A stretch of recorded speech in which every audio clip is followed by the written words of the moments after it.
Praise the Lord. आज का शीर्षक है हमारा, परमेश्वर एक मजबूत डाली बनाना चाहता है। परमेश्वर हमें एक मजबूत डाली बनाना चाहता है। डाली की विशेषता यह है कि वह पेड़ या दाखलताओं से जुड़ी रहे और पेड़ की सुरक्षा में लगी रहे, क्योंकि डाली के द्वारा ही एक पेड़ सुरक्षित पाया जाता है। वो डाली ही है जो पेड़ को पूरी तरह से, डाली में पत्ते होते हैं और डाली है जो धूप लेती है और धूप के साथ वो अपने पेड़ में पोषक आहार को वो देती है और पूरी तरह से पत्तों से डालियां भर जाती है और पूरे पेड़ को वो पूरी तरह से सुरक्षा देती है। डाली में जब तक जीवन है वह तब तक पेड़ और दाखलताओं में भी जीवन की धारा बहाती है या फिर बहता है। डाली में जब तक जीवन है तब तक उस पेड़ में जीवन की धारा बहती है। पूरे वृक्ष को पोषक आहार देना और उससे भी कहीं ज्यादा जड़ों का विशेष कार्य होता है। डाली के कार्य को हमने देखा और उससे भी कहीं ज्यादा विशेष जड़ों का कार्य होता है। जड़ जो होते हैं वो पेड़ का निर्माण में लगे रहते हैं। जब तक वो पेड़ जीवित रहता है तब तक पेड़ के जो जड़ होते हैं वो पेड़ के निर्माण में लगे रहते हैं। इसलिए एक डाली का जीवित रहना उसकी दाखलता पर निर्धारित रहता है। एक डाली का जीवित रहना उसके दाखलता पर निर्धारित रहता है। यूहन्ना 15:1 में हमें यो मिलता है, वहां यो लिखता है, मैं दाखलता हूं। यीशु ने कहा, मैं दाखलता हूं, तुम डालियां हो। इस पद में विश्वासियों को डाली कहा जा रहा है। जिस प्रकार से दाखलता प्रभु यीशु है और हम डाली और दाखलता दोनों एक दूसरे को जीवित रखने में एक दूसरे का सहायक होती है। और जब विश्वासियों की बात आती है तो आत्मिक जीवन को एक सुंदर आकृति देने में वो हमारे लिए पवित्र आत्मा हमारी सहायक होती है। जिस प्रकार से हमने देखा कि डाली और दाखलता दोनों एक दूसरे को जीवित रखने में एक दूसरे के लिए सहायक होती है। अगर पेड़ है, वृक्ष है, दाखलता है तो उसमें डाली तभी होंगी जब वो वृक्ष अपने आप में मजबूत रहे, और डाली तब तक मजबूत रहेगी जब तक वो दाखलता मजबूत है। लेकिन उस डाली का कार्य है कि वो पोषक आहार देकर उस दाखलता को मजबूती दे। उसी तरह आज हम विश्वासियों के लिए आत्मिक जीवन को और सुंदर बनाने के लिए पवित्र आत्मा की उतनी ही आवश्यकता है, जो परमेश्वर और विश्वासी के बीच एक मजबूत संबंध को जोड़ता है। रोमी 8:6 में हमें मिलता है, आत्मा पर मन लगाना जीवन है। आत्मा पर मन लगाना जीवन है। रोमी 8:6 में मिलता है, आत्मा पर मन लगाना जीवन है। यदि हम डाली हैं, यदि हम अपने आप को मजबूत बनाना चाहते हैं तो हमें परमेश्वर से, या हम यो कहें यीशु मसीह जो दाखलता है, और यो कहें परमेश्वर के साथ अपने आप को जोड़ कर रखना हमें उतना ही जरूरी है, ताकि आत्मा पर मन लगाना जीवन है।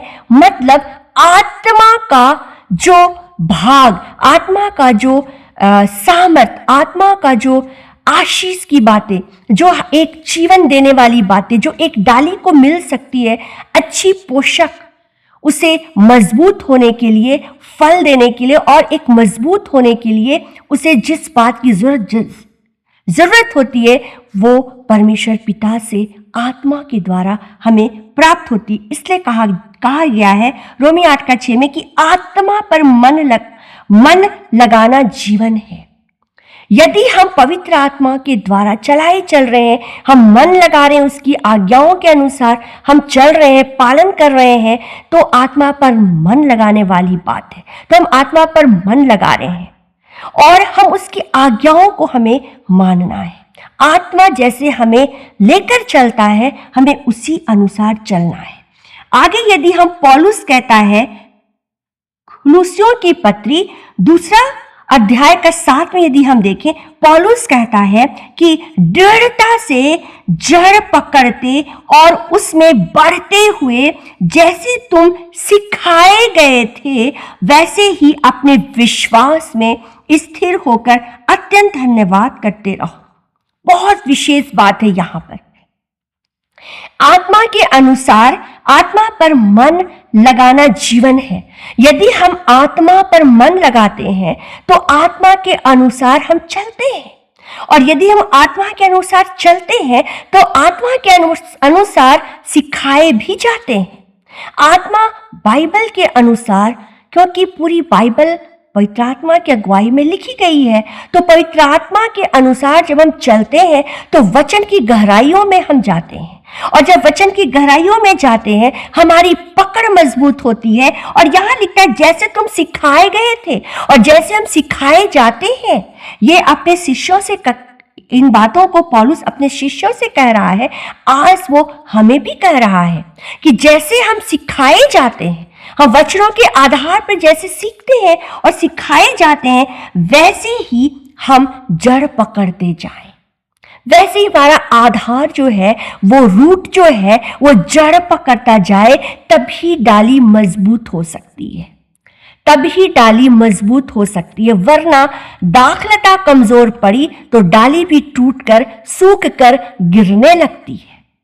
यही पवित्र आत्मा है जिस पर हमें मन लगाना है, ताकि दाखलता मजबूत हो और डालियां भी मजबूत पाई जाए। यूहन्ना 15:5 में यदि हम आगे देखते हैं, यहाँ जो लिखता है, जो मुझ में बना रहता है और मैं उसमें, वह बहुत फल फलता है। वो डाली, वही डाली फल लेकर आती है। कोई भी धड़ फल नहीं लाता, डालियां फल लाती है। यदि डालियां फल लाती है और डालियां मजबूत होती है, यहाँ लिखता है जो मुझ में बना रहता है। यदि हम प्रभु यीशु में बने रहते हैं, यदि हम प्रभु यीशु के द्वारा उसके दिखाए गए, सिखाए गए मार्ग पर हम चलते हैं, हम उसमें बने रहते हैं, यहाँ लिखता है और तो मैं उसमें बना रहता हूं, तभी वो हम में बना रहता है और वो बहुत सारे फल लाता है। दाखलता से डाली छांट दिया जाए तो भी दाखलता को कोई फर्क नहीं होता। आप लोगों ने कभी देखा होगा कि जो पेड़ को छांटा जाता है तो कभी कभी पूरी डाली उसकी छांट दी जाती है, केवल उसका धड़ जो होता है, जो दाखलता यदि हम कहें, जो लता होता है, केवल वही रह जाता है। वो वृक्ष का जो धड़ है वहीं रह जाता है, बाकी सारी डालियां काट दी जाती है। लेकिन फिर भी वो नहीं मरता है। वो डाली जो है वो दाखलता से अलग हो जाती है और उसका कोई अस्तित्व नहीं रह जाता।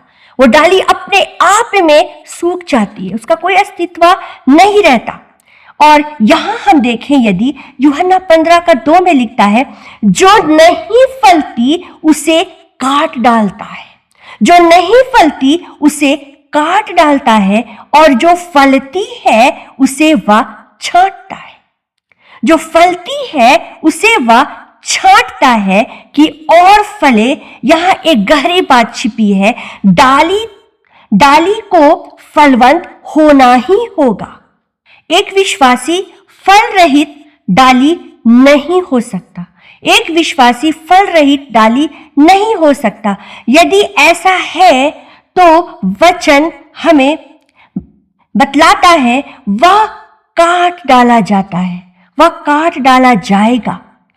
अर्थात फलवंत होना आवश्यक है और छांटा जाना कटने से कहीं ज्यादा अति आवश्यक है।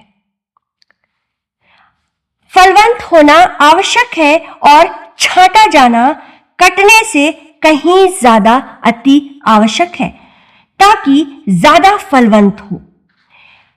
यहां हम देखते हैं परमेश्वर से अलग होकर हम कुछ भी नहीं कर सकते। यदि हम आगे देखें, यह यो लिखता है कि तुम मुझसे अलग होकर कुछ भी नहीं कर सकते। हम परमेश्वर से अलग होकर कुछ भी नहीं कर सकते। हमें इस बात को भली भांति जान लेना है, भली भांति जान लेना है कि हम डाली हैं, क्योंकि परमेश्वर ने हमें डाली की तरह यहां पर उपाधि दे रहा है। किसी भी परिस्थिति में हमें परमेश्वर में बने रहना है। किसी भी परिस्थिति में, चाहे आंधी आए, तूफान आए, कुछ भी आए, हमें परमेश्वर में बने रहने की जरूरत है और वचन की शिक्षा को पकड़े रहने की आवश्यकता है। हमें निरंतर परमेश्वर से सहायता लेनी है। हमें निरंतर परमेश्वर से सहायता लेनी है। सत्य के वचन को हमेशा जीवन में लागू करने की आवश्यकता है और निरंतर परमेश्वर से सहायता मांगने की आवश्यकता है कि अपनी कमी को, जो हमारे अंदर की कमी है, जो हम नहीं देख पाते, परमेश्वर आत्मा के द्वारा, पवित्र आत्मा के द्वारा हम पर प्रकट करे कि हम अपनी कमियों को जाने। इस बात को परमेश्वर के समक्ष हमें रखने की जरूरत है कि परमेश्वर हमारे जीवन से उन्हें दूर हटा दे, ताकि हम एक मजबूत डाली की तरह बढ़ते जाएं और एक ऐसा मजबूत डाली हम बने जो उस वृक्ष को भी पोषक दे और खुद भी पोषक पाए और औरों के लिए भी वो फले फूले। प्रभु का धन्यवाद हो। इस वचन के द्वारा प्रभु आप सबको बहुत आशीष दे।